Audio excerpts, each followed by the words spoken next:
Son died a week ago. I just found out someone has been sleeping with the corpse. The last words I ever heard from him were, "See you later, Mom." I never thought anything could ever be worse than the day I lost my boy William, but I was so utterly wrong. Will had a friend who lived down the street, and they were as thick as thieves. Bikes, baseball, video games. Those boys were inseparable. That horrendous evening, the two had gone out to play near the old abandoned barn with a makeshift swing that the kids were fascinated with. It was an attraction for many of the kids in the neighborhood. Little did anyone think it would be lethal, but the rope snapped. Will fell awkwardly, hit his head, and didn't get back up. Even a week later, I couldn't process what happened. Every day it still felt like a nightmare I desperately wanted to wake up from, but I couldn't. My baby boy was gone. I never imagined my life could fall apart anymore until I got that phone call.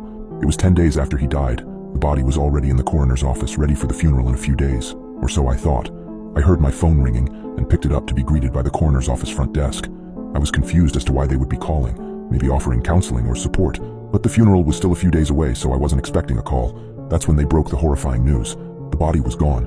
I just didn't understand. They told me that every other body was gone, but that my son's body had been stolen. The ground seemed to drop beneath me as they explained.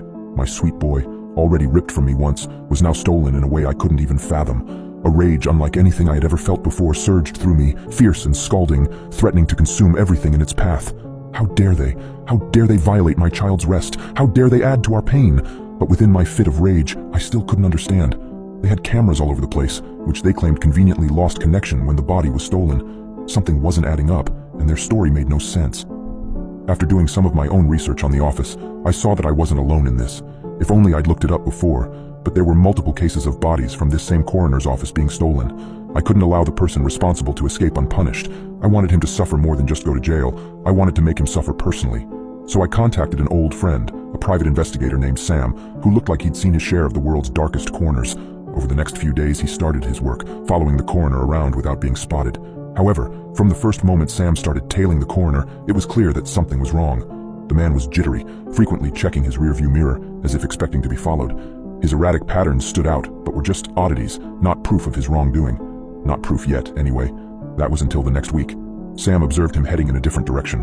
It was late in the evening, and he was driving towards the outskirts of town. He took numerous turns, looping back several times as if trying to lose anyone who might be following him. This sparked Sam's interest. He maintained a safe distance, his professional instincts on high alert. Eventually, the coroner arrived at a secluded spot filled with large industrial bins. Sam watched from afar as he unlocked a private container, placed something inside, and quickly left. That evening, Sam called me, his voice laced with the grim promise of a breakthrough. We investigated the bins later that night, but what we found was far worse than anything we had prepared ourselves for. There was nothing. As messed up as it was, I really wished there was something there, something to prove that he did something with the body. He had to have known we were following him, or he'd gone back and taken whatever he put in there. Something was so effed up about this whole situation, so I made a decision. I told Sam that the next morning, we were going to break into his house and finally gather enough evidence to prove that this horrible coroner is a sick, sadistic human. And if we couldn't find anything, we'd take his punishment into our own hands. If only I'd known what we were going to find next. So the next morning, as the coroner left his home, we moved. It felt surreal driving to his house, knowing we were about to cross a line. We broke in, the house disturbingly ordinary, other than horrific smell. I didn't want to imagine what that smell was. As we rummaged through his stuff, Sam found a hidden compartment. Inside was a note, along with a recording device and a VHS tape. My heart dropped when I saw this. I didn't even want to think about what was on it. Tearing up, I opened the letter, horrified by what I was going to read. I'm not insane, I swear. I'm not demented, but I just got my new sewing machine today. After reading the first line, anger filled my veins. I knew what was going to be coming, but I forced myself to read on. I don't know what it is, but I just really like being around bodies. People complain and complain and complain until they're dead. I've never once heard a corpse complain. Today's corpse came in today and he was beautiful. It was storming outside when they brought him in. I started getting excited the second I saw him. I felt a wave of revulsion, finding it difficult to continue reading. It was storming on the day I brought the body into the coroner's office. This twisted freak had been plotting to take him away all along. I continued reading, my eyes blurred between the tears now streaming down my cheeks. From the front, you couldn't tell. He was perfect, a beautiful creature, but I don't mean it in that way. I'm not sick, I swear. I meant that he must have been beautiful in life because she certainly remained that way in death. His skin was still pink and supple. He looked like he was sleeping. I rested my head on his stomach, my cheek meeting the warmth of his stomach as I leaned in, the soft texture of his skin against mine. It was then, amidst the unnerving silence, a startling revelation dawned upon me. I felt his chest rise and fall ever so slightly, and heard the soft murmur of blood coursing through his veins, a distant, steady heartbeat echoing in the cold, silent morgue. He was still clinging to life somehow. He had lived, but was unconscious. I really reconsidered my plan at this point. I knew I should tell someone, but my urges were too strong. I had to bring him home. I just had to. I kept saying to myself that this is wrong. This is someone's beautiful son that deserves to be returned, but I wanted him as my own. I really shouldn't even be writing this, but that's when I decided to take him home with me.